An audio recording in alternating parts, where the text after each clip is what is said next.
আজ প্রায় 2 যুগ পরে বগুড়ায় এসে অত্যন্ত ভালো লাগছে।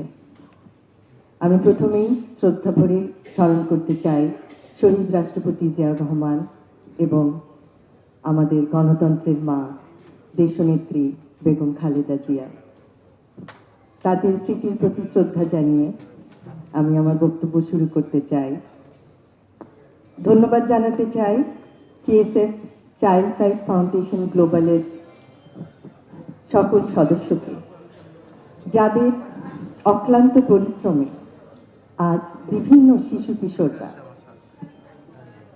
তাদের প্রকৃত চিকিৎসা অর্জন করে সুযোগ্য নাগরিক হিসেবে নিজেদেরকে গড়ে তুলতে পারছে। আমরা একটা প্রজেক্ট দেখলাম, শিশু স্বর্গ, সত্যি অভাবনীয়। আমরা কিভাবে নিজেদের প্রচেষ্টায় শিশুদেরকে একটি স্বর্গের মতো সুন্দর স্থানে নিয়ে যেতে পারি, যেখানে তারা শিখছে আত্মবিশ্বাস, যেখানে তারা শিখছে নিজের প্রতি আত্মবিশ্বাসের ফলে এগিয়ে যাওয়া, জ্ঞানের আলোকে এবং অন্ধকার থেকে নিজেদেরকে প্রতিষ্ঠিত করা। আমি অত্যন্ত অভিভূত হয়েছি সিএসএফ এর অন্তর্গত প্রোগ্রামে দুইজন যে বক্তব্য রাখলেন এবং একজন বললেন তিনি কবিতা লেখেন, তিনি আইটি সেক্টরেও কাজ করছেন।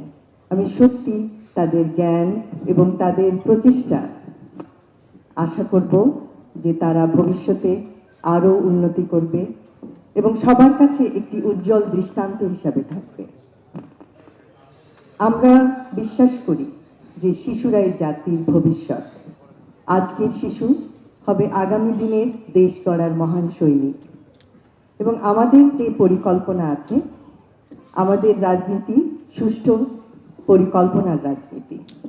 এবং আপনারা হয়তো জানেন যে সুস্বাস্থ্য বিভিন্ন জেলায় কিভাবে ছড়িয়ে দেওয়া হবে আমাদের পরিকল্পনার মাধ্যমে, এবং শিক্ষা ব্যবস্থায় one tap one teacher, happiness, শিক্ষার সাথে হ্যাপিনেসকে কিভাবে যুক্ত করা হবে, এবং এরকম বিভিন্ন প্রকল্পের মাধ্যমে জাতিকে স্বাস্থ্য, শিক্ষা এবং ক্রীড়া ক্ষেত্রে আপনারা দেখবেন যে আমাদের পরিকল্পনায় আছে বিভিন্ন জেলায় ক্রীড়া প্রতিষ্ঠান গড়ে তোলা, যার মাধ্যমে সমস্ত শিশু কিশোররা পাবে খেলাধুলার স্বাদ এবং এইভাবে তারা স্বাস্থ্যে, শিক্ষায়, ক্রীড়ায় এগিয়ে যাবে।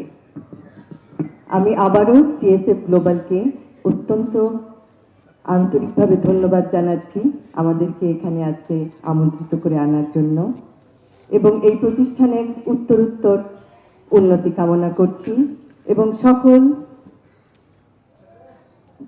ভাই বোনেরা যারা এই প্রতিষ্ঠানের সাথে যুক্ত তাদের উজ্জ্বল ভবিষ্যৎ কামনা করে আমার বক্তব্য এখানেই শেষ করছি।